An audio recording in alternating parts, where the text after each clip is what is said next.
IPL 2025 season తర్వాత retire అయ్యే ఆటగాళ్ల ప్రస్తావన వస్తే అందరికీ ముందుగా గుర్తొచ్చే పేరు ధోని.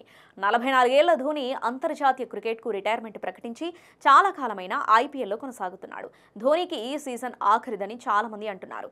ధోని ఈ విషయంపై ఎలాంటి క్లారిటీ ఇవ్వనప్పటికీ రిటైర్ కానని కూడా ఖరాఖండిగా చెప్పలేదు. ధోని ఈ సీజన్లో ఆటగాడిగా, కెప్టెన్గా దారుణంగా విఫలమయ్యాడు. అతడిపై వయోభారం స్పష్టంగా కనిపిస్తోంది.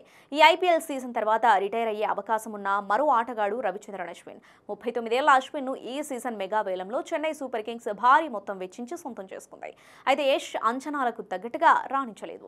అందుకే అశ్విన్ ఐపీఎల్ కు గుడ్ బై చెప్పడం గ్యారంటీ అని తెలుస్తోంది. ఇక మరో star cricketer Faf du Plessis వయస్సు మీద పడడంతో మునుపటిలా వేగంగా ఆడలేకపోతున్నాడు. అందుకే అతన్ని ఆర్సీబీ వదిలించుకుంది. ఈ సీజన్ లో ఢిల్లీకి ఆడినా తన ప్రభావం చూపించలేకపోయాడు. అలాగే త్వరలో 38లో అడుగుపెట్టనున్న మోయిన్ అలీ ఈ సీజన్ తర్వాత ఐపీఎల్ కు గుడ్ బై చెబుతాడని టాక్ నడుస్తోంది.